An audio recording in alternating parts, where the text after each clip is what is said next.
بسم الله و الصلاة و السلام علی رسول الله. دوستان گرامی، ما درباره مرحله مکی صحبت کردیم و مرحله مکی را تقریبا جنبست کردیم، چون که آخران درسی که ما داشتیم درباره هجرت پیامبر علیه السلام به مدینه بحث کردیم و پیامبر علیه السلام گفتیم به مدینه رسیدن، مردم خیلی استقبالی با شکوه از ایشان کردن. حالا باشد درباره عهد مدینه یا اینکه مرحله مدینه صحبت خواهیم کرد که البته این مرحله خیلی مرحله پرتلاطم است، مرحله است که حادثه های زیاد رو در بر میگیرد و ما البته طبق عادت اونچنان که در مرحله مکه گفتیم که مرحله مکه با وجود که اینقدر از حادثه ها بای نیست، لیکن با وجود ما نتونستیم که تمامی حادثه های مکه را برای شما بازگو کنیم. اما عهد مدینه باشد خیلی که از جهتی حادثه ها بای است، غنی هست، لیکن با وجود ما نمیتونیم که همه اونها رو برای شما بازگو کنیم. البته ما گفتیم که ما تکیه میکنیم به جهت فقه معانی این قصه ها یا اینکه داستان هایی که برای شما میگوییم یا حادثه هایی که میگوییم، یعنی بسیارتر به معانی آن اعتماد میکنیم نه به خود قصه. یعنی بسیارتر نظر ما نظری تحلیلی هست، حرکت میکنیم که قصه رو تحلیل کنیم و از اون قصه چیزی بگیریم یا که بعض تحلیل علما رو برای شما پیشکش کنیم. مرحله مدینه از مکی با اون فرق میکنه که مکی یعنی که مرحله مکی در اون بسیارتر پیامبر فرد میساختن، یک فرد صالح و فرد نیکی میساختن. اما مدینه باشد اینجا دیگر مرحله دیگری بود، باید که مرحله جامعه سازی میشد، جامعه نیک و جامعه صالح میساختن.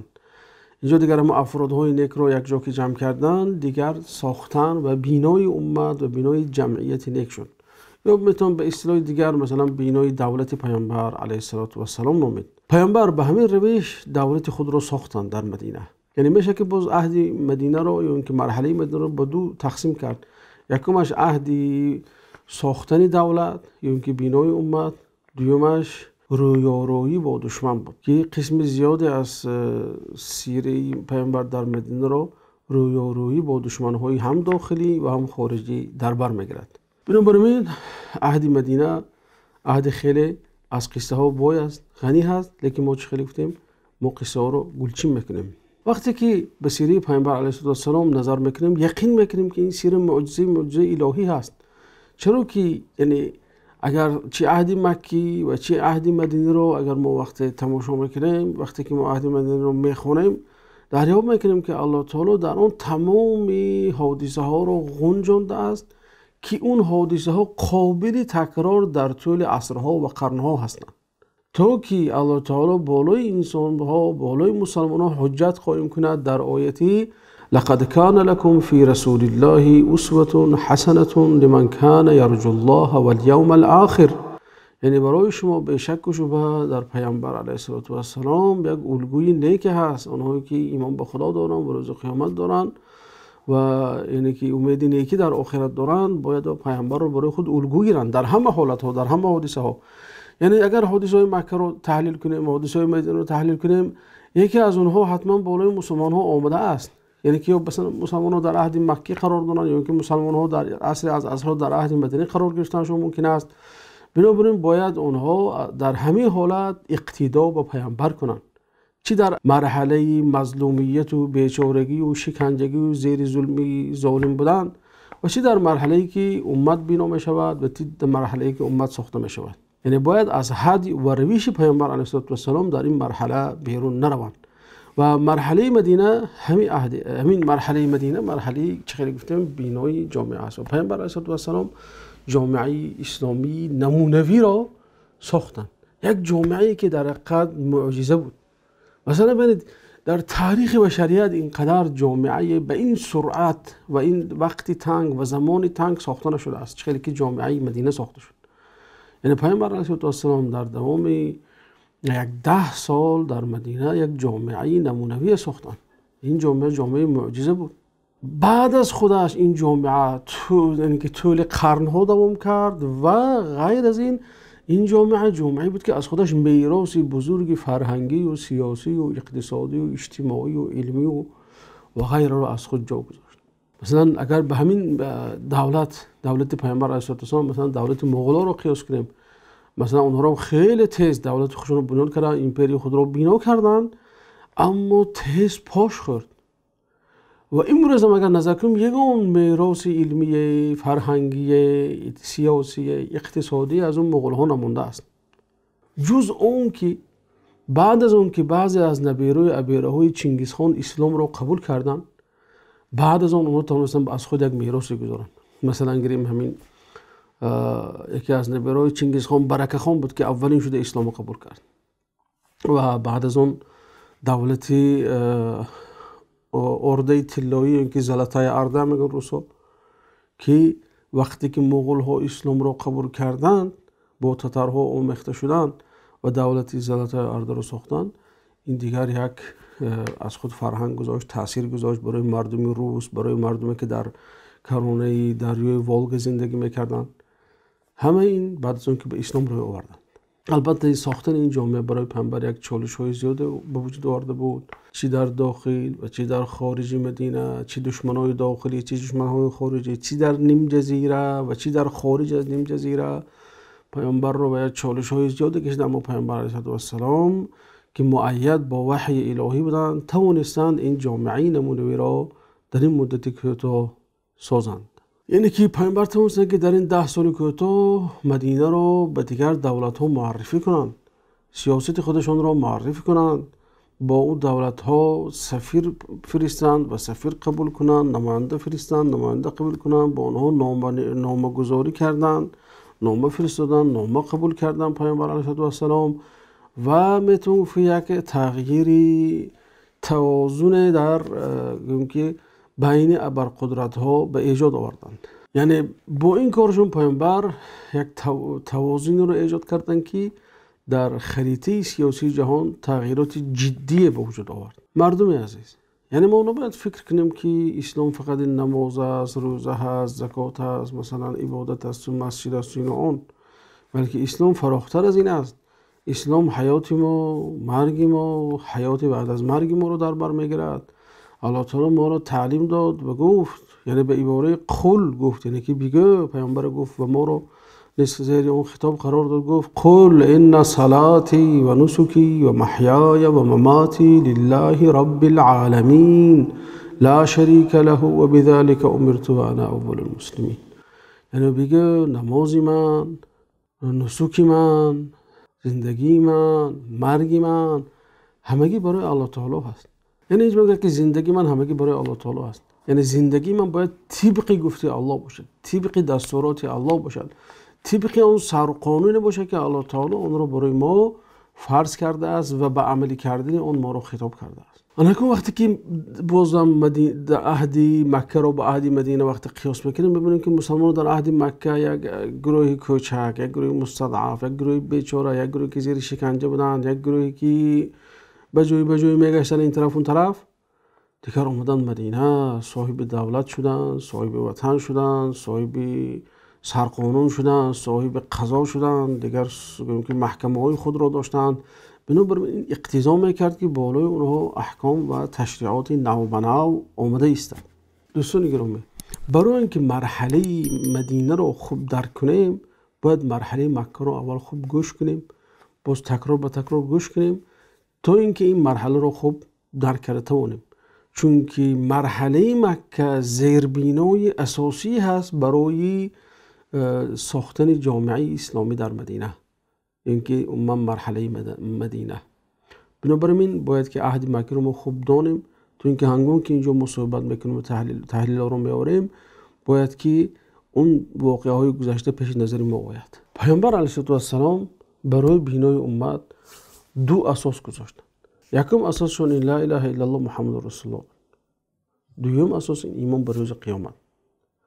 یعنی که میشد که همین 3 اساس هم گوییم: ایمان به خدا، ایمان به پیامبر و ایمان به روز قیامت. یعنی که وقتی پیامبر اومدن مکه لا اله الا الله محمد رسول الله، کلمه لا اله الا الله رو بسیار تکرار میکردن و مردم دعوت میکردن که میگفتن قولوا لا اله الا الله تفلحوا، مردم لا اله الا الله رستگار بشید. و در موسم‌های حج میگشتن این چنین گپ میزدن. و وقتی که ابو جهل نزد ابو طالب اومد و گفت که برادرت دیگه از این کارش بس کند، پیامبر گفتن که ما اونا هیچ نمیخوان جز یک کلمه. ابو طالب رفت گفت که خون تو اشما یک کلمه میخوان، دیگه چیز زیادی نمیخواسته. گفت جنی من ابوجهل گفت آخه ما با در کار میشه 10 کلمه میگیم، یک کلمه اون طرف است. بیاد چی کلمه هستون؟ پیامبر گفتن که لا اله الا الله. گفت نه اینو ما قبول نداریم. یعنی اونها لا اله الا الله رو میدونستن که معناش خیلی چقور است، نمیخواستن که عملا لا اله الا الله رو تطبیق کنن، چون که اونها عملا با حواس نفس خود، با که خواهشات خود حکم میکردن، با خواهشات خود قانونها رو هر خیلی میگذاشتن تا اینکه موافق به نفس اونها باشن. وقتی که لا اله الا الله رو قبول کنن باید که اون قانونها رو گویم که قانونهای الهی باید پیاده شود. بنابراین اونها این چیز نمیخواستن، برای همین کلمه لا اله الا الله رو تطبیق نکردن. و پیامبر اومدن گفتن که اساس امت این خدای تعالی را معبود برحق قبول کردن است. یکم. دویمش محمد رسول الله، یعنی که محمد علیه السلام رو همچون فرستاده همین معبود برحق قبول کردن است. و سیمش این ایمان به زنده شدن پس از مرگ که این باید در نهاد انسان جا شود و انسان وقتی که در نهادش این چیز رو جا کرد معنایش این است که تمام حرکات و سکانات انسان رو همین چیز زیر کنترل خود میگیرد و انسان جنایت نمیکند، جنایتکار نمیشه، آدمکش نمیشه، زناکار نمیشه، حرامخور نمیشه. چرا میدونه که در نهادش میدونه که روزی هست که برای هر کارش حساب و کتاب خواهد داد. پیامبر علیه السلام وقتی که اولین بار دعوت خود رو آشکار کردن در کوه صفا برآمدن و همین سه اصل مردم رو ترغیب کردن، کلمه گفتن لا اله الا الله محمد رسول الله رو گفت. بعد از اون پیامبر علیه السلام گفتن که والله لتموتن كما تنامون ولتبعثن كما تستيقظون.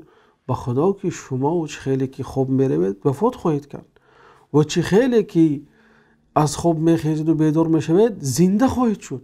بعد از اون گفتن که اما الى الجنه ابدا او النار ابدا، یعنی که بعد از اون جنت ابدی هست یا که دوزخ ابدی هست.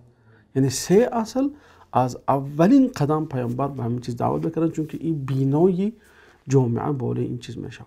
یعنی انسان اگر نتواند که این سه اصل رو در حیات خود تطبیق کند، اون میتونه که طبق شریعت زندگی کند.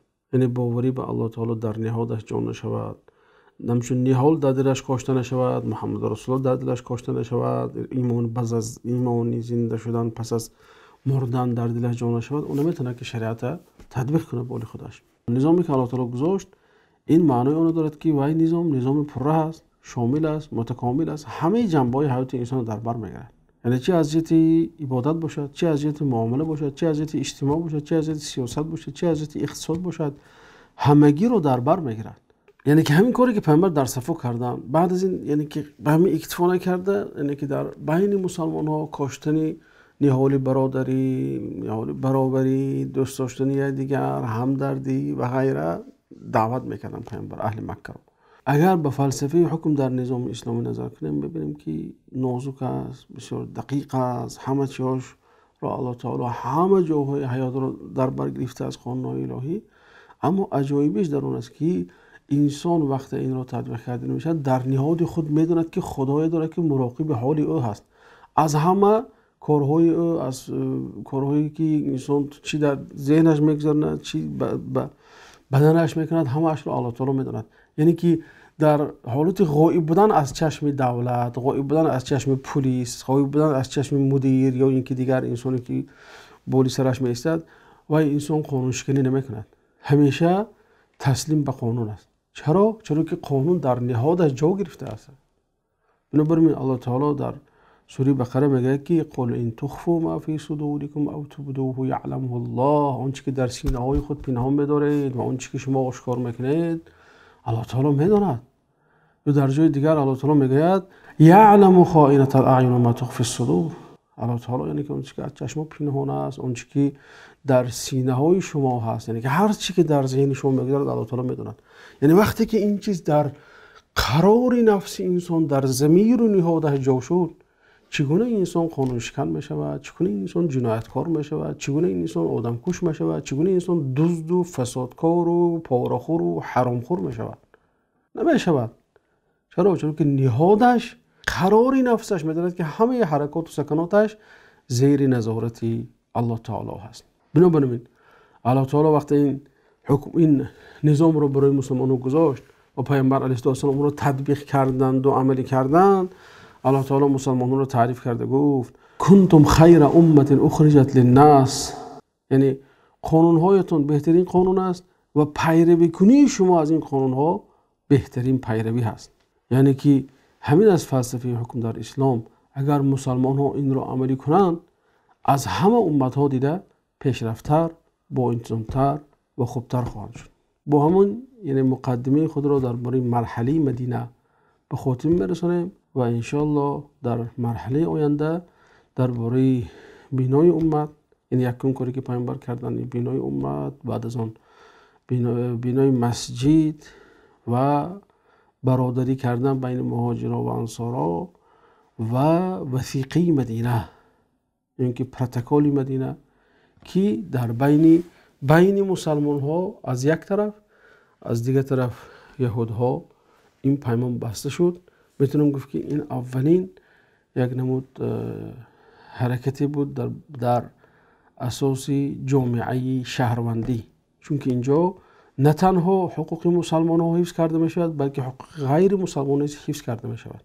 یعنی پیامبر چطور با اونها که اتفاق کردن، پیمان کردن، مفصلا در حلقه های آینده صحبت خواهیم کرد. اما حلقه آینده بسیارتر در اطراف بینای مسجد و نقش مسجد در جامعه اسلامی خواهیم گفت. تا حلقه آینده شما را بر پناه الله تعالی میسپارم. خداوند نگهبان باشد و السلام علیکم و رحمت الله و برکاته.